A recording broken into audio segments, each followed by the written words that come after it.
नमस्कार, मैं अचेंद्र और आप देख रहे हैं मिथिलांचल न्यूज़ लाइव। अभी आज हमारे साथ एक खास मेहमान है बिट्टू मिश्रा जी, जो कि एक जाने माने चेहरा है, जो कि अपनी एक कहा जा सकता है कि बचपन के उम्र से ही समाज सेवा में ललक हैं। और आइए हम उनसे आज कुछ समाज सेवा के मुद्दा उन्होंने कब से शुरू किया है और क्या क्या उनको समाज सेवा में परेशानी आती है, महिलाओं के साथ समाज में क्या क्या परेशानियाँ आती हैं, इन सभी मुद्दे पे हम आज बिट्टू मिश्रा जी से बात करते हैं। बिट्टू जी, सबसे पहले स्वागत है आपका मिथिलांचल न्यूज़ लाइव में। जी बहुत बहुत धन्यवाद। आपने एक मौका दिया इस न्यूज के माध्यम से आकर के और लोगों को अपने बारे में कुछ बताने के लिए, बहुत बहुत धन्यवाद। सबसे पहले आप अपना परिचय दीजिए बिट्टू जी। मेरा नाम बिट्टू कुमारी मिश्रा है और मैं हरलाखी प्रखंड के एक छोटा सा पंचायत है गंगौर पंचायत, वहाँ से हूँ। और पिछले 6 सालों से हम वुमेन एम्पावरमेंट और सोसाइटी डेवलपमेंट पे काम कर रहे हैं। और हमने अपने संस्था का नाम जागरूकता अभियान संस्था रखा है, क्योंकि हमारा मुख्य यही फोकस है कि हम अधिक से अधिक लोगों को जागरूक करें, मोटिवेट करें। क्योंकि समाज में जो भी प्रॉब्लम है ना, जो भी समस्याएँ हैं, वो उसका मात्र एक कारण है कि लोग जागरूक नहीं है। तो इसीलिए हमने जागरूकता अभियान संस्था नाम रखा है और उस पर हम पिछले 6 सालों से निरंतर अपना कार्य करते आ रहे हैं। अच्छा, मेन जो है सो जैसा कि हम लोग देखते आ गए हैं कि सबसे ज़्यादा जो फोकस होता है आपका वो महिलाओं के प्रति होता है, महिलाओं की सशक्तिकरण के प्रति होता है। तो आज के हमारे समाज में महिलाओं का जो मुख्य समस्या है वो क्या क्या है आपकी नज़र में? अगर देखा जाए तो शिक्षा, स्वास्थ्य और सशक्तिकरण, ये तीनों, शिक्षा स्वास्थ्य से ही उनका एक सशक्त महिला का निर्माण होता है। और हमारे यहाँ वही चीज़ों का अभाव है, क्योंकि अभी भी आप देख सकते हैं कि महिलाओं की जो शिक्षा व्यवस्था, शिक्षा स्तर है, वो 50% अभी जाके गई है। अभी 2011 के जनगणना के अनुसार जो है 50% महिला शिक्षा है, फिर भी 50% हम लोग पीछे हैं एजुकेशन दर में। तो हमें जब तक हम वो चीज़ें पूरी नहीं करेंगे तब तक हम सशक्त नहीं बनेंगे। दूसरी चीज है कि स्वास्थ्य को लेकर के महिलाएं काफी परेशान रहती है और एक बेहतर इलाज नहीं मिलने के कारण, मतलब कि महिलाओं को समाज में, और महिला खुद भी अपने आप को इग्नोर करती है, वो खुद मोटिवेट नहीं रहती है, मतलब अपने हेल्थ को लेके हमेशा प्रिपेयर नहीं रहती है। इस कारण से उसका हेल्थ खराब होता है और जब तक उसका हेल्थ नहीं सही रहेगा तो वो मेंटलिटी, दिमागी रूप से वो मजबूत नहीं होगी। तो इसीलिए हमारा एक जो विशेष मुहिम है महिलाओं के ऊपर हेल्थ के लिए, वो मेंस्ट्रुअल हाइजीन का, जो हम लोग बताते हैं कि महिलाओं को जो उस समय पीरियड के समय कैसे उनको हाइजीन रहना चाहिए, उनको क्या खाना चाहिए, कैसे रहना चाहिए, वो सारी चीज़ें हम लोग उस कैंपेन के थ्रू बताते हैं। और दूसरी चीज़ें हैं कि हेल्थ के ऊपर जो भी गवर्नमेंट का जो भी योजना है उस पर भी हम लोग फोकस करते हैं कि गवर्नमेंट की सारी योजनाएं महिलाओं को 100% मिले, जिससे कि उनका हेल्थ 100% सही हो और फिर जाके वो सशक्त बने। अगर देखा जाए तो यहाँ पे महिलाओं को सशक्त करने के लिए, उसको आत्मबल देने के लिए सरकार की तरफ से कोई विशेष योजना नहीं है, क्योंकि गवर्नमेंट स्कूल में यहाँ पे सिर्फ सेब और अंडे तक ही स्कूल सीमित है। सेब और अंडे के अलावा ना तो लड़कियों को किसी खेल से जोड़ा जाता है और ना ही लड़कियों को आत्मरक्षा की, सेल्फ डिफेंस की कोई ट्रेनिंग दी जाती है। तो ये सब चीज़ें इम्पोर्टेंट है और होनी चाहिए, तब जा करके हम एजुकेशन, हेल्थ और एम्पावरमेंट हमारा पूरा जो है वो मजबूत होगा। तो इसी सब पहल पे हम काम कर रहे हैं कि महिलाओं को ये तीनों चीज़ें मिले, महिलाएं शिक्षित हो, सशक्त हो और वो सुरक्षित भी हो। क्योंकि हम शिक्षित होंगे, सशक्त होंगे तो सुरक्षित हम अपने आप को सेफ 80% 90% तक रख सकते हैं, बाकी अनहोनी को कोई नहीं जानता। अच्छा, ये तो बहुत अच्छी बात है। अच्छा, एक चीज़ बिट्टू जी, यहाँ का जो लोकल जनप्रतिनिधि है, चूँकि आप बहुत 6 सालों से लगातार महिला सशक्तिकरण पे काम कर रहे हैं और जो गवर्नमेंट का योजना है लोगों को जागरूक करके उस पर चाहते हैं कि उसका बेनिफिट लोगों को मिले, यहाँ का जनप्रतिनिधि तो आपको उसका कितना सहयोग मिलता है? जनप्रतिनिधियों की बात करें तो हम उतना ज़्यादा जनप्रतिनिधियों से कोई अपेक्षा नहीं रखते हैं, क्योंकि पॉलिटिक्स को मैं तो ना किसी पार्टी को सपोर्ट करती हूँ और ना ही किसी व्यक्तिगत लोगों को। देखिए, ये अच्छी बात है, चूँकि एक समाज सेवा कहीं ना कहीं निस्वार्थ भाव से होता है, तो फिर भी जो जनप्रतिनिधि होता है उनका ये दायित्व बनता है कि अगर कहीं जनहित में कोई कार्य करता है तो उनको जो है सो एक सहायता किया जाता है। लेकिन उससे एंगल से आपको कितना सहायता मिलता है? कुछ ज़्यादा नहीं मिलता है, लेकिन जब भी अभी वर्तमान में जो हमारे विधायक थे, तो हम लोग कभी भी कोई प्रोग्राम होता था तो उनको बुलाते थे तो आ जाते थे, और कभी हमारे संस्था को छोटी मोटी डोनेशन की ज़रूरत पड़ती थी तो वो भी वक्त पड़ने पर कभी कभी हमेशा नहीं, लेकिन एक दो बार उन्होंने डोनेशन भी हमारे संस्था को दिया है और सपोर्ट तो करते ही हैं। लेकिन जो सपोर्ट हमें मिलना चाहिए था, जैसे कि हमने अश्लील गाना के ऊपर और अश्लील ऑर्केस्ट्रा के ऊपर, यहाँ पे जो ऑर्केस्ट्रा पूजा उत्सव में नचाया जाता है वो बिना परमिशन का होता है, बिना रजिस्टर्ड ऑर्केस्ट्रा होता है। तो हमने उस चीज़ों पर बहुत बड़ी मुहिम छेड़ी थी और यहाँ से लेकर के DIG तक हम पहुँचे थे। लेकिन अगर वो सच में हमारी हेल्प करते, अगर वो एक बेटी को समझते हैं, चाहे कोई भी हो, मैं एक विधायक की बात नहीं कर रही हूँ, वो किसी भी लेवल का पॉलिटिशियन हो, कोई भी नेता हो या फिर कोई अधिकारी हो, तो अगर वो चाहते कि सच में हम नारी को एक सशक्त बनाए, एक लेवल पे लेके जाए, तो वो हमारा इस मुहिम में सपोर्ट करते। और अगर वो चाहते तो ये बात यहाँ से उठ के एक बेटी की आवाज़ सदन तक पहुँच सकती थी, लेकिन ऐसा नहीं हुआ और हमारा मुहिम जो है अभी भी आधा अधूरा लटका हुआ है। लेकिन मैं भी हार मानने वाली नहीं हूँ, मैं भी अपने तरफ से हर गली मोहल्ले तक जाके कोशिश करती हूँ, क्योंकि मेरा यही मानना है कि अगर लोग जागरूक हो जाए तो सरकार के नियम कानून और कुछ भी चीज़ें यहाँ पे मायने नहीं रखती, अगर लोग यहाँ पे स्मार्ट हो जाए तो। अच्छा, एक चीज़ और हमने देखा था कि जो बाल विवाह हो रहा है समाज में, उस पर आपने आवाज़ उठाया था, इसका कहीं ना कहीं जिम्मेदार कौन है बाल विवाह का? बाल विवाह का अगर देखा जाए तो मुख्यमंत्री नीतीश कुमार जी एक बार बाल विवाह दहेज प्रथा के लिए भी मानव श्रृंखला बनवाए थे और आह्वान किया, तो वो मानव श्रृंखला फेल हो गई थी उनकी, बहुत सारे लोगों ने हिस्सा नहीं लिया, क्योंकि समाज के लोगों की जो मेंटेलिटी है, रूढ़िवादी सोच जो चली आ रही है लड़कियों के ऊपर, खास करके जो भी समाज में बुराइयां, जो भी कुरीतियां, वो हम लड़कियों के ऊपर ही है, हम लड़कियों के ऊपर ही थोपी जाती है। तो वो मेंटलिटी जो है, सामाजिक समस्या जो है, वो कुरीति, रूढ़िवादी सोच, तो वो चीज़ें ऐसे एकाएक नियम और कानून की मोहताज नहीं है, वो नियम कानून से खत्म होने वाली चीज़ नहीं है। और इसका जिम्मेदार अगर माना जाए तो इसमें पंचायती राज व्यवस्था के तहत भी मुखिया और सरपंच की जिम्मेवारी होती है और वार्ड सदस्य की भी जिम्मेवारी होती है कि आपके अगर वार्ड में, आपके पंचायत में किसी लड़की का बाल विवाह हो रहा हो तो आप रिपोर्ट करें ब्लॉक में, ब्लॉक से जिला में रिपोर्ट होता है। लेकिन ऐसा यहाँ पे करते कोई नहीं है। और ये भी एक मुहिम है कि एक टोल फ्री नंबर है, गुप्त रूप से आप सूचना दे सकते हैं। तो समाज में रहने वाले लोग गुप्त रूप से भी सूचना नहीं देना चाहते। हम लोग हालांकि अभी तक कई सूचना देके कई बाल विवाह रुकवाए हैं, लेकिन यहाँ के लोग ये भी नहीं चाहते कि हम सूचना दें, क्योंकि उनको लगता है कि हम समाज में रह रहे हैं और अगर हम इसका विरोध करेंगे तो फिर समाज में हमें रहने नहीं दिया जाएगा। और बहुत तरह की बात और भी है, प्रॉब्लम हम लोगों को भी बहुत सारी आती है। इस कारण से जो है कि यहाँ पे एक तरह से समझ लीजिए कि जो निचले लेवल के जो पॉलिटिशियन का जो भार है बाल विवाह के लिए, तो वो अपने वोट बैंक के कारण उसको नहीं रोकते हैं, और अधिकारी जो हैं तो उनको निश्चित रूप से कोई सूचना नहीं मिलती है, या फिर वो अपने तरफ से जो कानून है उसको पूरा पालन नहीं कर रहे, उसको टाइट नहीं कर रहे हैं। इस कारण से ये असफल होता दिखाई दे रहा है। अच्छा, ये कहीं ना कहीं असफल दिखाए, और आपने अपने प्रयास से बहुत सारे बाल विवाह को रुकवाया भी है। और जो यहाँ का जो लोकल जनप्रतिनिधि है, नीचे स्तर का जनप्रतिनिधि है, वो कहीं ना कहीं इसके प्रति मौन रहता है अपनी वोट बैंक के कारण। अच्छा, तो एक चीज़ और बिट्टू जी, जो गवर्नमेंट का जो और सारी योजनाएं हैं उस पर भी शायद आप काम कर रहे हैं।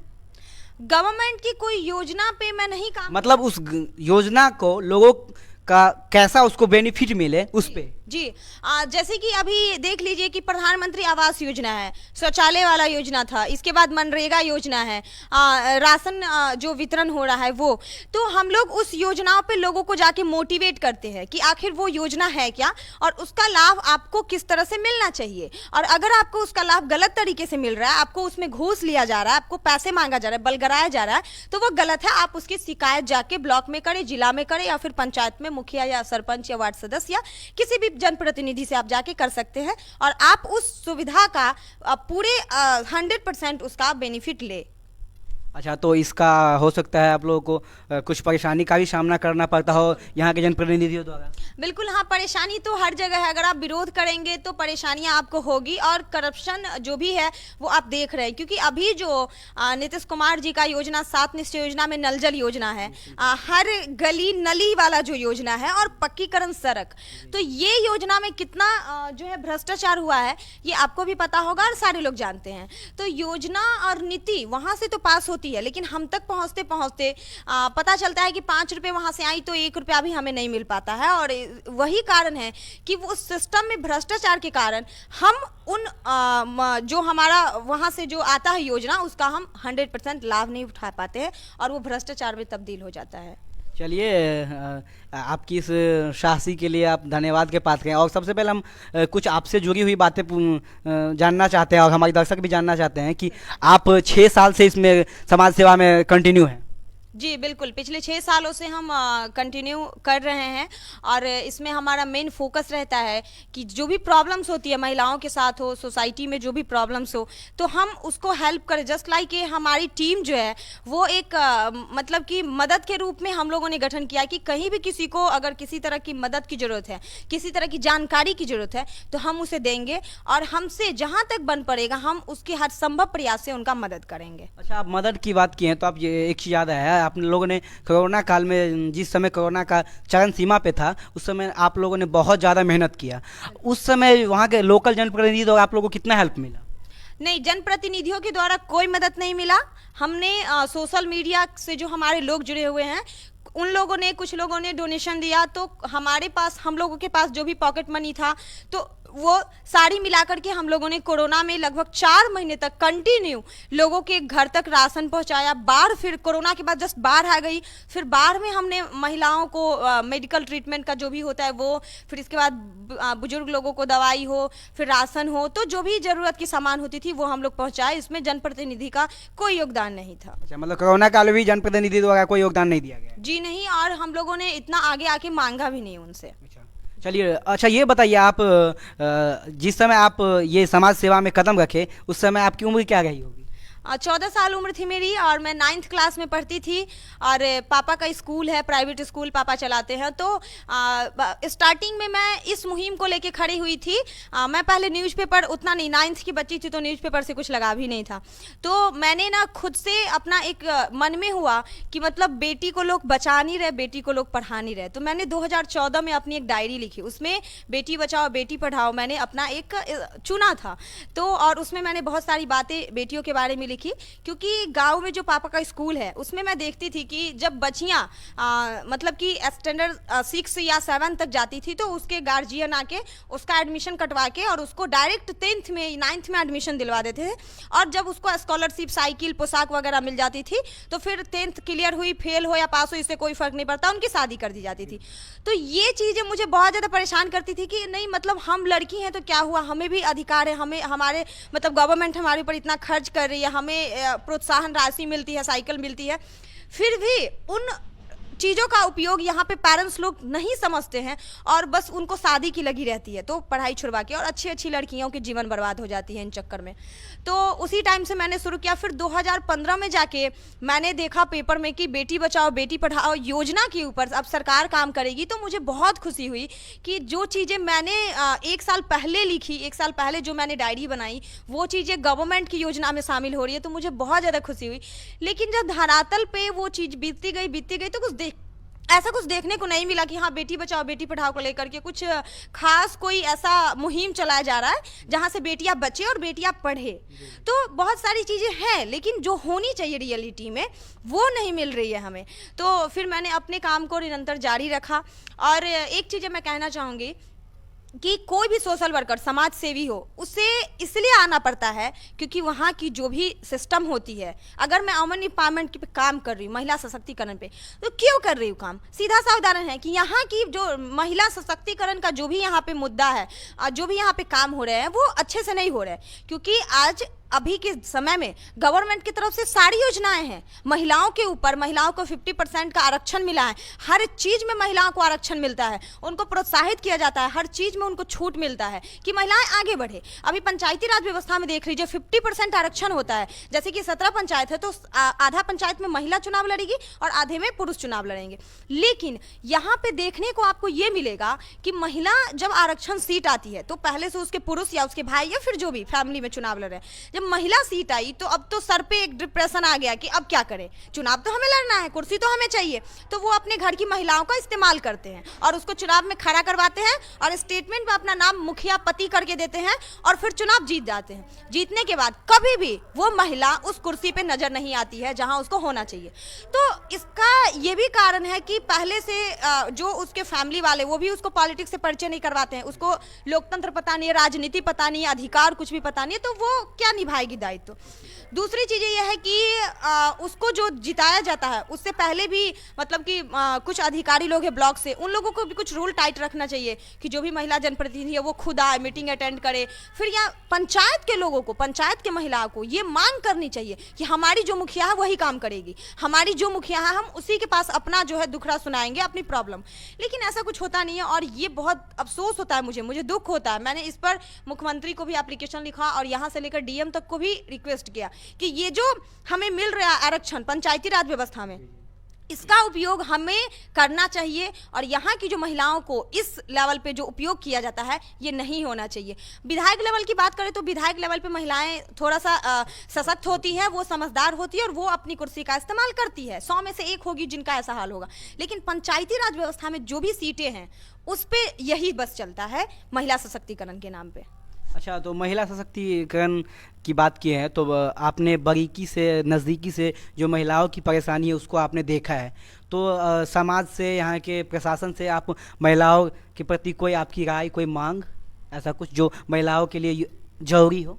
हाँ बिल्कुल, महिलाओं के लिए सबसे पहले तो शिक्षा व्यवस्था के लिए कि लड़कियों की जो एजुकेशन व्यवस्था है, हम कॉलेज का शकल तक नहीं देख पाते हैं, हम मिडिल हाई स्कूल में हम क्लास नहीं ले पाते हैं, कभी जगह नहीं होती है तो कभी टीचर नहीं होते हैं। और दूसरी चीज़ है कि हमारे लिए सेल्फ डिफेंस की ट्रेनिंग, हमारे लिए कोई एक खेल की व्यवस्था, हमारे लिए ऐसी सिक्योर ऐसी कुछ होनी चाहिए बचपन से ही। लड़कियों को मैं ये नहीं कह रही, बचपन से ही उनके लिए व्यवस्था होनी चाहिए, वो सशक्त बने, हमें बाद में जाके ट्रेनिंग ना लेना पड़े किसी चीज़ का, हम स्कूल से स्मार्ट बने। दूसरी चीजें स्वास्थ्य की देखी जाए तो आज किसी भी सरकारी हॉस्पिटल में एम्बुलेंस की व्यवस्था नहीं होती। अगर कोई डिलीवरी पेशेंट है वो जाते जाते मतलब कि बहुत ज़्यादा इसको लेकर के प्रॉब्लम है। कानून व्यवस्था में अगर हम देखें तो महिला पदाधिकारी थाने में नहीं होती हैं। हम अगर पुरुष पदाधिकारी हैं उनको शिकायत सुनाने जाते हैं, हम कंफर्टेबल महिलाएं नहीं होती है। चौथी समस्या है कि महिला के लिए जो टोल फ्री नंबर जारी किया गया है, जो हम लोग हर लोगों तक पहुँचाते हैं, तो वो टोल फ्री नंबर जो है कि उनको पता नहीं होता है कि टोल फ्री नंबर क्या है और हमें कहाँ से हेल्प मिलेगी। अगर किसी महिला के साथ उत्पीड़न हो रहा है, कोई समस्या है, तो उनको पता नहीं होता है कि हमें कहाँ से हेल्प मिलेगी। तो ये सब जो चीज़ें हैं ना, हर एक महिलाओं के पास होनी चाहिए। चौथी चीज़ है कि कहीं भी कोई भी चाहे निचले पायदान से लेकर ऊपरे पायदान तक, हर जगह तक लड़कियों के लिए जो भी नियमित रूप से व्यवस्था है वो पूरे होनी चाहिए और जिसके माध्यम से हम लोगों को पूरा लाभ मिले और हम लोग कंफर्टेबल हो, सुरक्षित हो वहाँ पे।